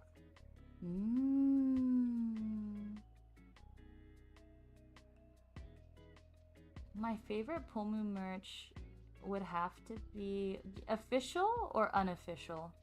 Because I buy a lot of unofficial like fan works of Polmu, and unofficial would probably be, I think I like Kami's art the best in terms of like physical items. I don't actually have any of Kami's physical items, but if I did, I would like buy a lot of it. I also have a lot of stuff from, I have like stickers and prints from Oimo, Nico as well. Nico's charms are really cute. And Tora Pop as the hi my Oshi is, and I have a lot of those stickers. Polmu merch, real Polmu merch would probably be the I'm Polmu t-shirt. I actually just got my t-shirt recently. I missed out on the first Annie, so I waited a whole year without having it and felt so jealous, and now that I have it, I'm like, I don't want to wear it. Because I don't want to ruin it. Because what if I can't get that print again? But definitely the shirt. I also just got the first anniversary stuff. The first anniversary stuff is just so pretty. I also really like the second outfit acrylic stands. That was like the first Lazulite merch that I had gotten, and so it's still very dear to me. I was looking at it the other day. And voice packs. I haven't listened to too many of the voice packs since Halloween of last year, actually. But the one that I did really like was the White Day voice pack. Because then, like, you go to an arcade and then she gives you, like, oh, no spoilers. The White Day voice pack. I recommend it. Please listen to it. But yeah, thank you for that question. It's always fun to talk about Polmu on my own stream. The way I laugh made me think of, like, there's this meme and Scooby-Doo goes bree or something like that. It's really funny. So there are 3 different components. You're moving the fabric itself. You're lifting and putting down the pressure foot. So whenever you move the fabric, you have to lift this, because otherwise the fabric won't move as long as there's pressure coming from this pressure foot. And then the last thing would have to be the wheel. So in addition to your foot pedal that allows you to control the speed of the sewing machine, you have the hand wheel. So the hand wheel allows you to do each stitch individually. No one ever just stitches using the hand wheel like to finish a product. You always use the foot pedal. But the hand wheel is really good for if you want to get tight corners. You can stop the foot pedal, roll with the hand wheel, and then continue. What I'm using it for is that if I'm stitching And so I have my foot down on the pedal. If I take my foot off the pedal, I don't know where the needle is going to be, or at least I don't have enough control yet of the pedal to determine where the needle is going to be. So if the needle is in the fabric, I cannot move the fabric because it'll prevent me. It's stuck in the fabric, so it'll prevent me from moving it. So I have to make sure that I twist the needle up so that I can shift the fabric as needed, and then I just go through it again. So it's a pretty long process. But yeah, now that I'm looking at this, I really don't want to stitch the other two here. But for continuity's sake, I think I will. Oh, White Day has a dear place in my heart as the first VP I got. Me too. I think White Day came before Sakura Bloom, right? I think so. Yes, Sakura Bloom was like summer. Yeah. White Day was also my first one, so. Alright, I'm gonna mute and then finish sewing these other two flowers.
While the audio's muted, I'm humming flowers to myself. I'm thinking about Reimu singing at a hop concert too.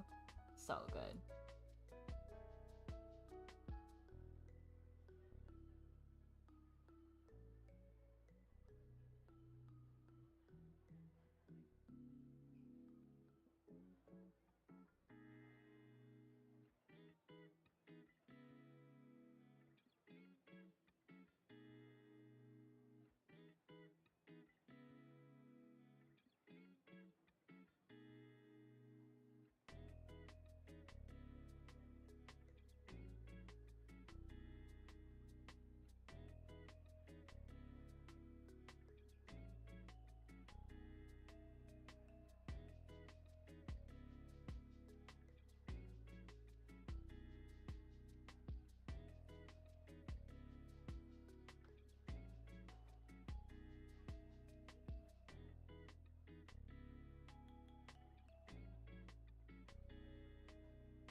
Alrighty, so I finished showing the rest of the flowers.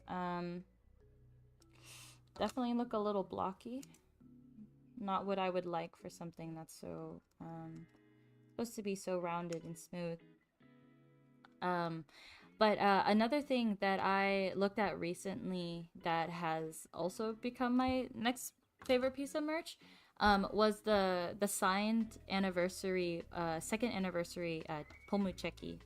She has a little written note in the back that's just so cute. And I have to say that would be like my favorite from this year. I was reading it last night. I'm like, this is why I love Pomu. Alright. Yeah. So, as you could tell, the mask is a little scrunkled up. Just from me, like, messing with it, having to adjust it on the machine and everything. So those wrinkles will be taken out when I iron it. But now that all the pieces are top stitched on, So I'm gonna flip it inside out, and then I'm gonna start walking you guys through how to actually finish the mask. And we have about 15 minutes left, so I think that'll be enough time. So the reason why we flip it inside out is because you want the stitches to be hidden. So let's say I had, this is the side that has all the applique pieces on it. This is called the right side, because the right side, right and wrong side, the right side is the side you want showing to the people who are looking at it. And so if I were to sew here with my right sides facing outward, when I flip it inside out, this is gonna it's gonna look like this. It's gonna have a nice fold to it, but it's going to be on the wrong side of the fabric. If I were to just stitch on top like this, you would actually see the seam line right here on top, and then you'd have the frayed edges sticking out, and that's not what you want. If you ever look at a pillowcase, you'll notice that the edges are nice and clean, and then when you flip it inside out, you might see some raw edges like you do here. Yeah, so this is exactly it. You don't want this to be showing on the right side of the fabric. You want this to be enclosed inside the mask because it's 2 layers. So I'm gonna fold this in half, and I'm gonna pin it just to make sure it doesn't slide while I am sewing it. So I have my little tomato here. Pin it. You don't stop pinning yourself. You don't stop poking yourself with the pins just because you get more experienced. Honestly, I would say you could stop poking yourself maybe after 20 years of experience, but for me, with only like what, four years experience, even less than that, I still poke myself all the time. So now that it's pinned inside out, we are going to sew around the top edges and the bottom edges. So if you look, the sides are already connected because that is the way I cut it out. I cut out the mask on a fold, which means that the 2 pieces that come out are going to be symmetrical. Actually, the mask designing part is actually very interesting. So here is how I cut it. These were originally 2 different pieces, but then I sewed them together here at this edge. And by sewing together two different pieces together, so what's originally 2 different pieces, you have 2 different sides, you sew the far edges together, you change the orientation so that the 2 pieces are in the front, and that is how you get your mask to be still connected on the sides here. It took me a while to figure that out, especially like when I was looking at tutorials on how to make masks. I would get confused about the orientation, and then I would either cut it in the wrong place or I would sew it in the wrong place. But now that I figured it out, the edges here don't have to be sewed. You just sew the top and the bottom. What's also important is that you leave a gap for it to be turned inside out, because with anything that you're eventually going to be closing shut, you need to be able to turn it inside out. So I'm going to leave about a 2-inch gap on the bottom here to turn it inside out. So I'm going to mute and then sew.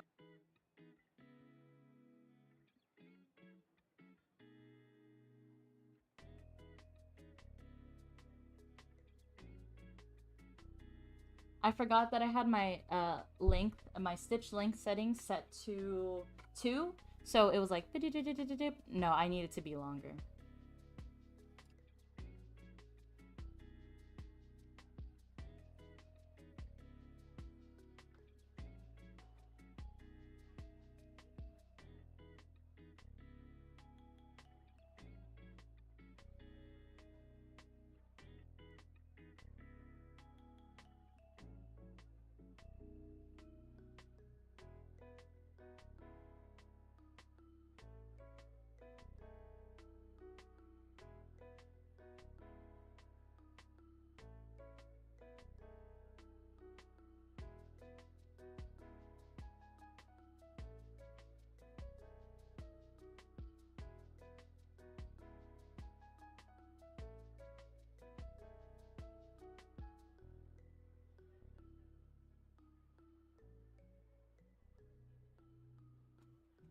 Perfect. So I pointed to this side, but I actually left the gap on this side because when I was sewing it, it just made more sense for the sewing machine to be coming towards me than away from me.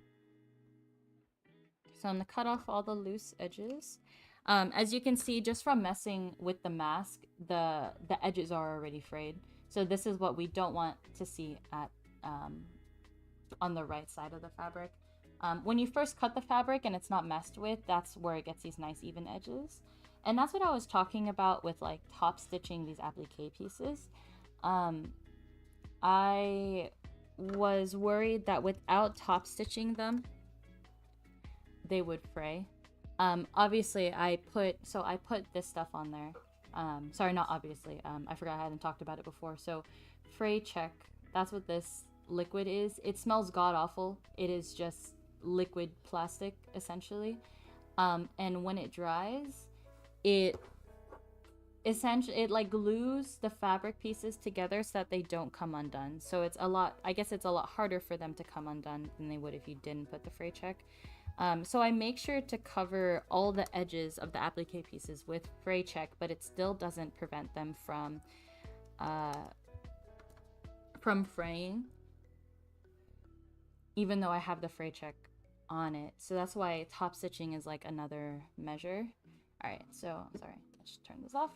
So now that I took out the pins, I cut off all the loose ends. I'm gonna flip it inside out from this corner.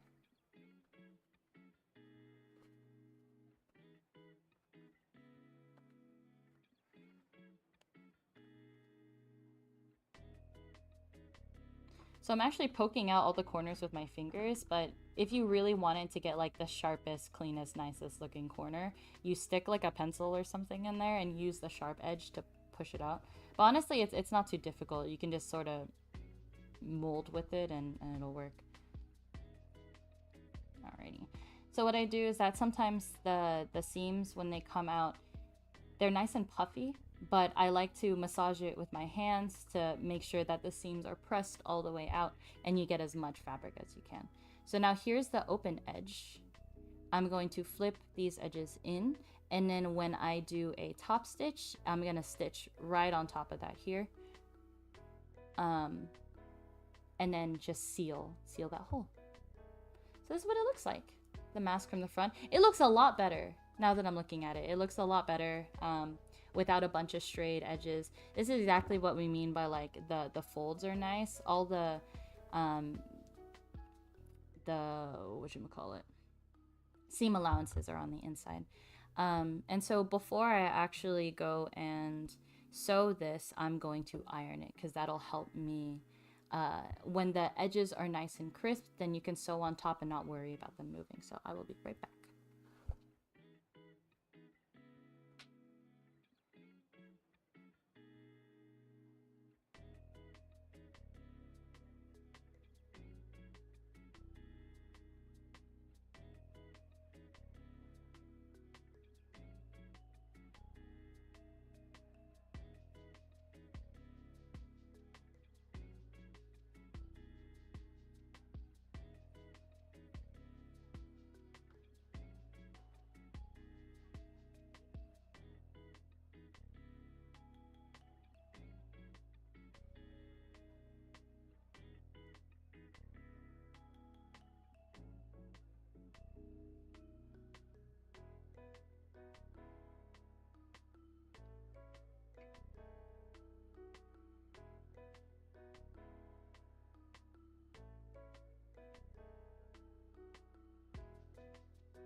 Alrighty. This is what it looks like. Again, when I was buying this, I was hesitant to use this almost skin tone color because like my skin is tan, but I know some people's skin is paler. I mean, I was worried that this was gonna blend in too much. Also, it can also look like a burlap sack, and so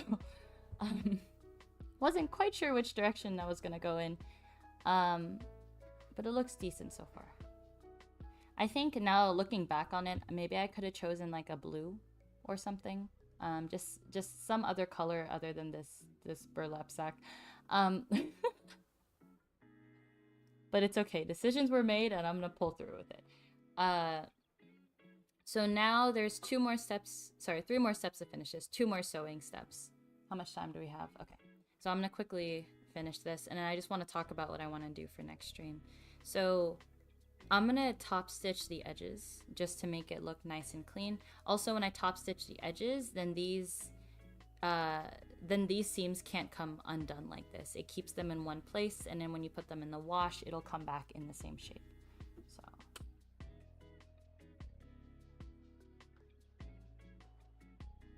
Oh, I'm also using white. I think white would be the best color to use for this. I could potentially do blue, but I think the blue would just stand out way too much. Even if I do a pink, I think that'll stand out too much too. So I'll just do white and see where it goes from there.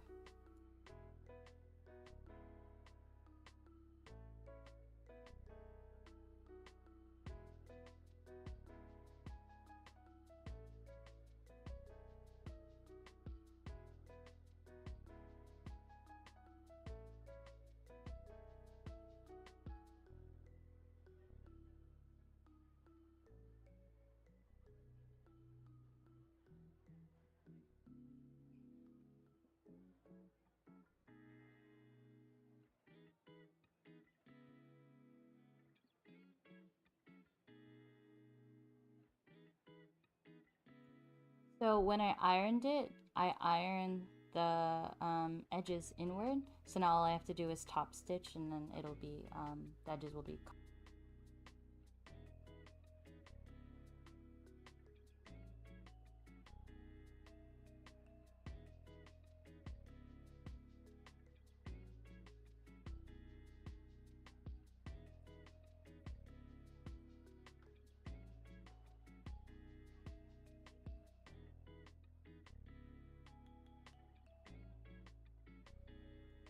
Alright, so that was quick and easy. Now I'm just gonna get rid of all the extra threads.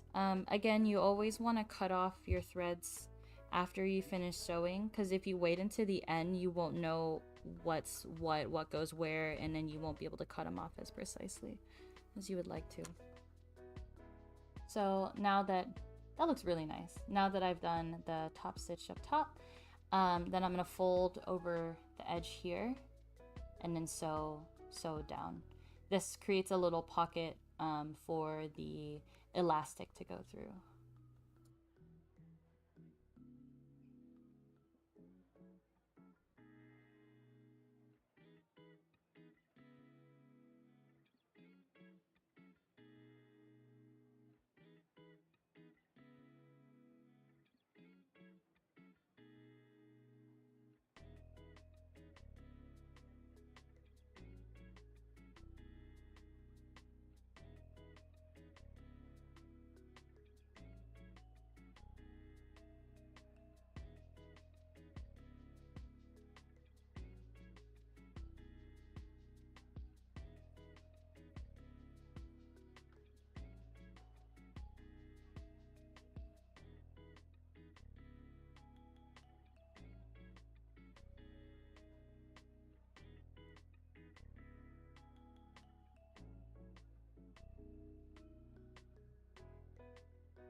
Okay, so my sewing machine, I don't need my sewing machine anymore. I'm just gonna get it out of the way.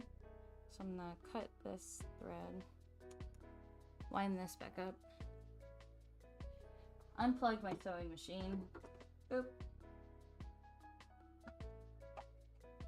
and then just move it completely off my table.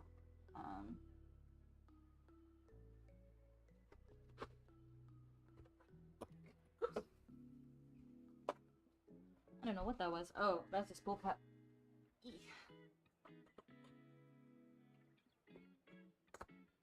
Alrighty. So pins, always put away your pins. Not like me, just leaving them loose around, because that's how they end up being on the floor and impaling themselves into the carpet and being a danger. Alright, so snip. Snip. I actually cut both of these at the same time, but by doing that, not on each original side, it leaves some edges that are longer than the others, and that does not look nice. So, cutting them real low.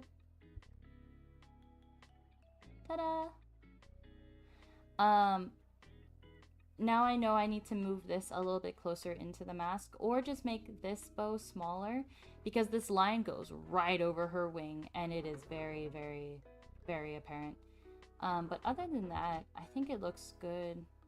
Overall, the mask itself just looks really clean. I love top stitching for masks, just because if it's right along the edge, it gives it a really nice feel to it. The next part is going to be threading the elastic, so I'm gonna grab that.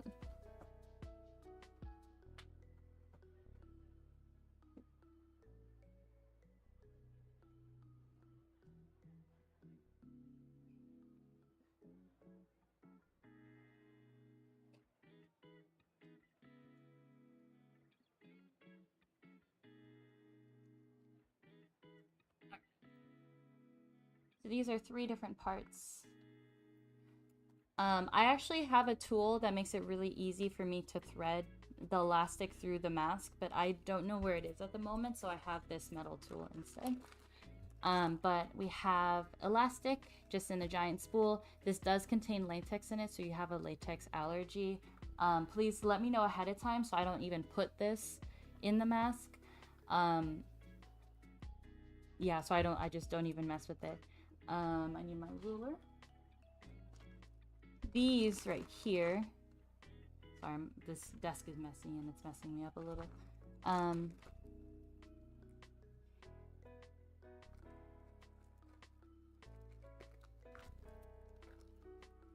I know, it's almost done.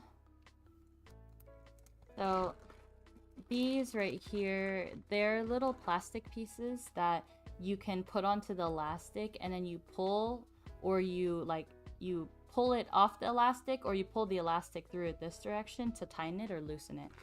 So it's just a nice addition to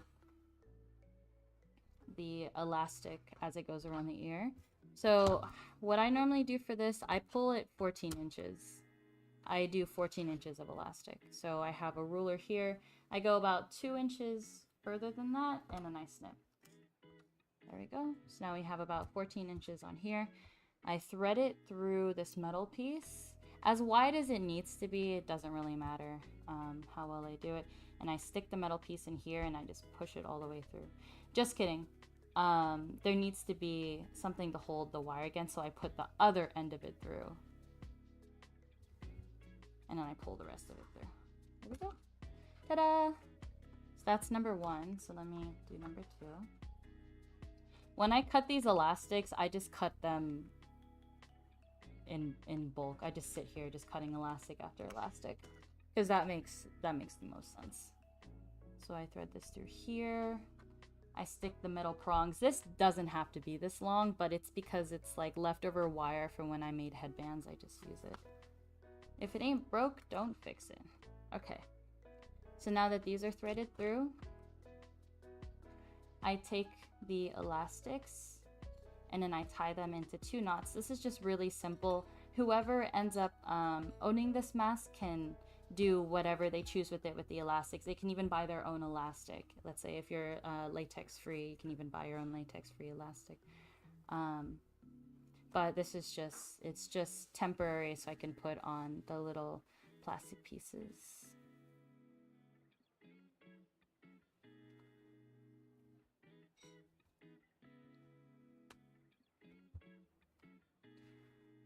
Alrighty. So now I have a little paper clip, and I have 2 of my white pieces here. I take the paper clip, I thread it through the tie piece of the elastic, and then I pull it through the white piece here. And sometimes it gives a little trouble, but after that it's done. So now this thing is threaded. Whoever will use this can adjust this as they want. This is the part where your ear goes through, and then this will be behind your ear. You're always welcome to take off the little white parts. My recommendation is, if you want to put it back on, use a bobby pin. Because I used to use like a piece of metal, and it was the hardest thing to get on. And when I saw this bobby pin method, I was like, oh my god, this is so much easier and better on my hands. Because I was like rubbing my hands raw trying to pull the elastic through. Ta-da! We're done! Woohoo! Yay! Fireworks. Yeah, actually, so this was this detail, the suggestion was given to me by my VTuber friend Mayachi. She has a wider face, and so it just helps if it's a little more adjustable. And so I was just like, I'll just add them to all the masks, and it works out really well. So this would be like a medium-sized mask. Thank you, Scarecrow. Thank you, everyone, for being here to completion. Now I'm looking at it as a mask. It looks really cute. It looks really, really cute. I'm gonna grab a Selene mask and I'll show you the size difference.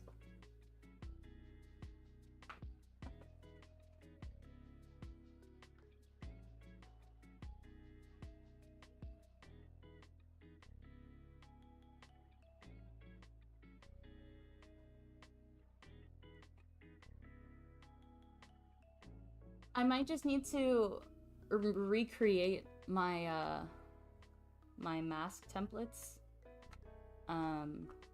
because every time I do it, it is like, it is different. But for today, so these two masks would be considered extra large. These two masks would be considered regular sized, or this one even small. This mask fits on my face because I designed it off of my face, but then I realized that like it may be too small. Like some people who bought my mask, they would actually invert the mask upside down just because the nose bridge here was too tight and there was more space over by the chin. And I realized that like just by modeling it after my own face doesn't mean it's gonna fit for everyone. Also, I don't have a nose bridge, and so it makes sense that where the chin is, there's less fabric, it's a little looser. That would be more comfortable than having something pinching at the top. But if you see on my listings and I say only take XL if you need more room, like these are considerably bigger. And so I think they fit people who need more space really well. I've gotten good feedback on that. And then these ones are good. Please do not get these smaller ones. If you have a larger face, they will not be comfortable on your face. There will be like a lot of room, and it doesn't look like it is that comfortable. So yeah, I was super happy about how this turned out. I'll go ahead and take pictures and then add this to the portfolio. I feel like I can already say this ahead of time. I'm probably gonna try to remake this mask sometime in the future. Maybe like a couple waves down, when I'm just like, let's go through and try to recreate some of these. But I really had trouble trying to figure out what kind of design I wanted for this one. Maybe if Enna has like a third outfit in the future, I will base a mask off of that one instead. I just had such a hard time trying to figure out what colors, what to do for Enna's mask. Even I guess a pale pink would have worked for this background. I'll see what I have. Like, I only bought a little bit of this tan fabric, so it doesn't matter if I don't end up using it. I could try using another color. But yeah, thank you everyone for being here. Again, I just opened a Ko-Fi. I'll go ahead and post the link on my Twitter. That was my special announcement for today. And then I did a poll earlier asking about what kind of stream you want to see on Thursday since we have it opened. The past 2 weeks have just been a wig styling stream, and then I finished that. So it's open on Thursday. And I was thinking about doing The Evil Within 2 times this week because Selene is starting a playthrough of The Evil Within. So I thought I should push through and try to finish this so that our streams don't overlap. But it might take... Thank you guys. Thank you, thank you.